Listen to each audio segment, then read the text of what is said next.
Colleagues, good afternoon, everyone. The majority here in the room is a Russian-speaking audience. It means that we can talk Russian and our colleagues will translate. So what are we going to talk about today? Three major topics for now. Opportunity knocks of the Chinese market. Topic 2 is the difference between European users and Chinese users. The technological side of things, that is the Chinese stores and user acquisition in China, and market data breakdown per category of mobile apps. As of June 2019, the number of active mobile internet users in China spending over 6 hours with their mobile was 1.4 billion. This figure is growing month on month and year on year. MAU and DAU has been growing, as well as the number of installs. The average age of active users is the age groups 20 to 29 and 30 to 39. They are the most active, they are the best paying, and they are your target audience, I'd guess, for the campaigns, if you want to acquire these users. My Mob Vista colleagues have already mentioned that the number of users who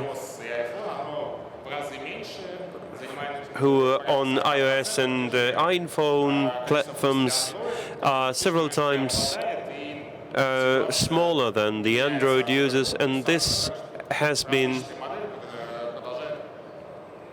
the case for a while. It doesn't really change with the new Android version. There aren't other platforms though in China. Windows Phone, which is a minor player elsewhere, but it's absent in China. There's no BlackBerry, nothing else. So the user behavior in the Chinese market is significantly different. Every Chinese user installs in 2018 an average of 50 apps. That's more than in Europe, but less than in Japan. In Japan, in fact, it's 80 different apps. So they install on average 3 new apps per month and uninstall 2.6 apps per month. This tells us of huge competition that exists in China. If you compare it to a European store, the number of competitors can be actually several times or even 10 times more. And the life cycle of an app can also last much shorter. Data, however, plays quite differently. In Europe, we've all suffered from the GDPR legislation and personal data protection. In China, it's completely different. Chinese users seem to be actually happy to share their personal information in exchange for individual benefits that the advertiser could promise them. That could be a cheaper subscription or an in-game bonus. Yes, the users seem to be happy to exchange that.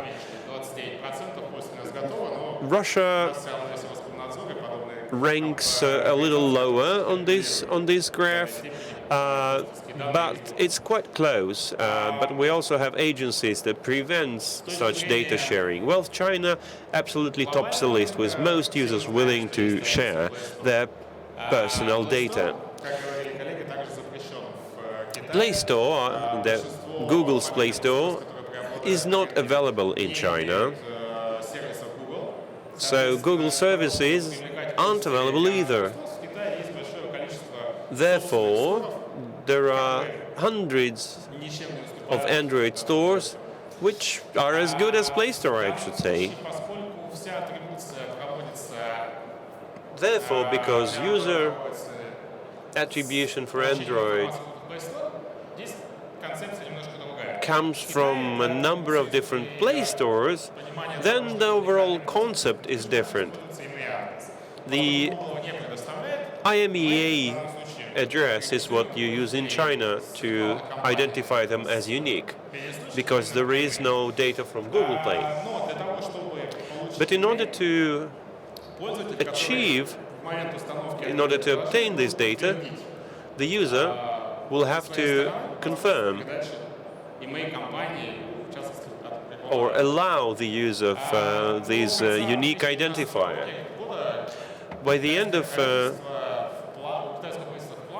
this year, the Chinese government plans to move to a new identification scheme, which would allow for a much faster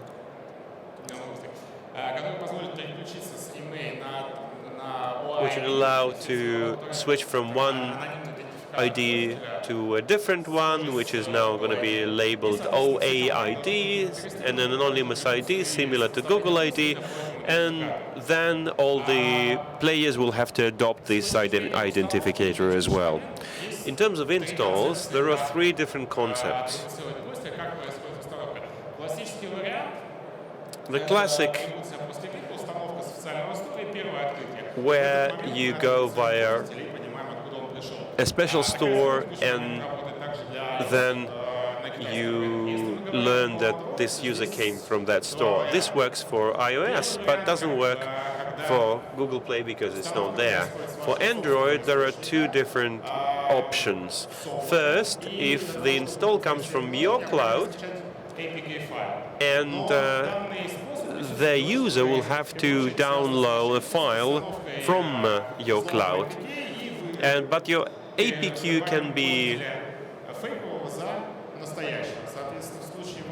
interfered by fraudulent players in the markets, and you could never find out in many cases whether you cannot know whether it's a real user or a fake. The third option is using of single app technology. You can use one app,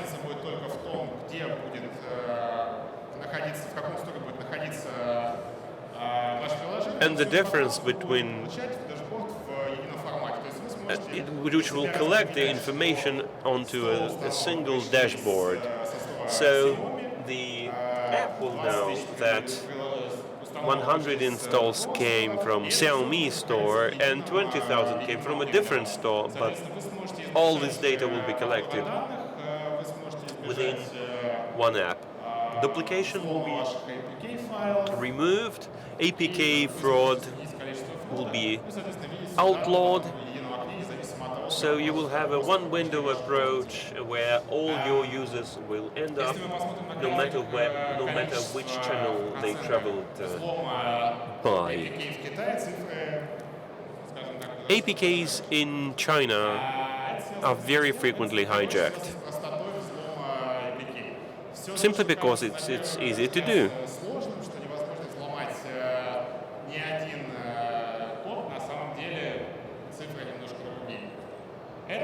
You might have thought differently, but the figures tell you something else.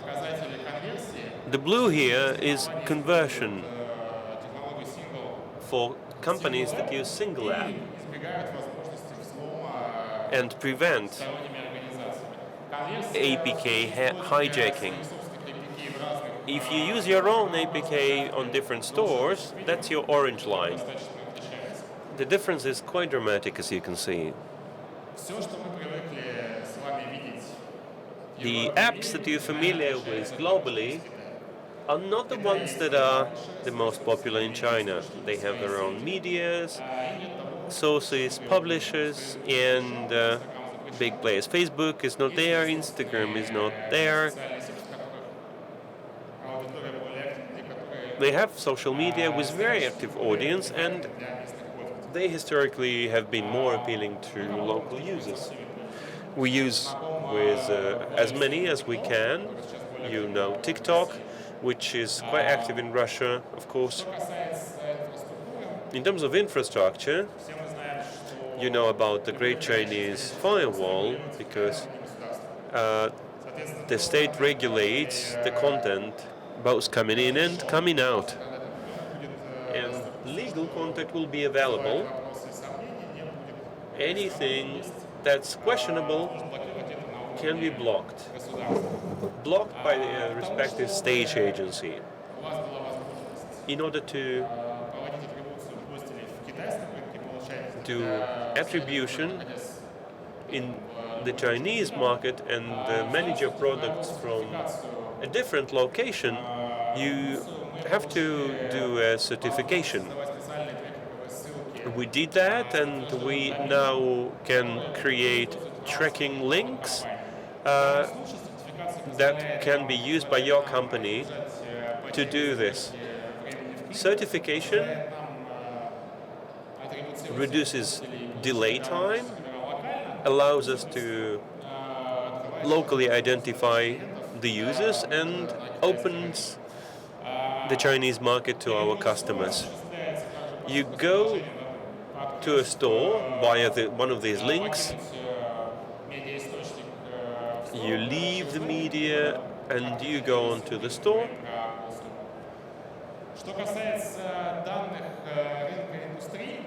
The industry data market demonstrates that 3 countries dominate the market: France, the United States, and China. These are the and Russia. These are the countries that are most active in the Chinese market. It means that the companies from those countries see potential and perhaps even have positive experience there. Russia takes 14%, with the United States much less.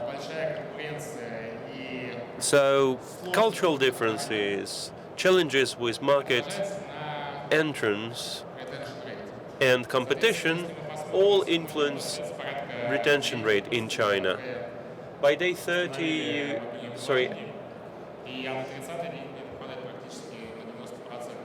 by day 30, you lose almost 90% of your users, so the retention is low. I think that the cultural differences are still a bigger challenge, because it's a closed environment. And as every ecosystem, it allows users that live, so to say, within it. It gives them the opportunity to do the things that they like.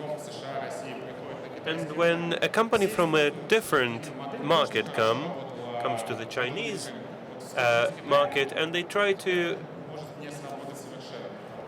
deploy the same model that worked elsewhere, which may not necessarily work in China.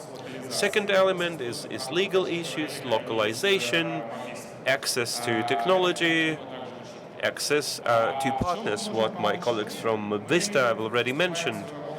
What we can do, we can serve a technology bridge that will allow you to attract Chinese users and increase the revenue from those users. But we can also act as a partner who will find you Chinese contacts and integrate successfully on the Chinese market faster.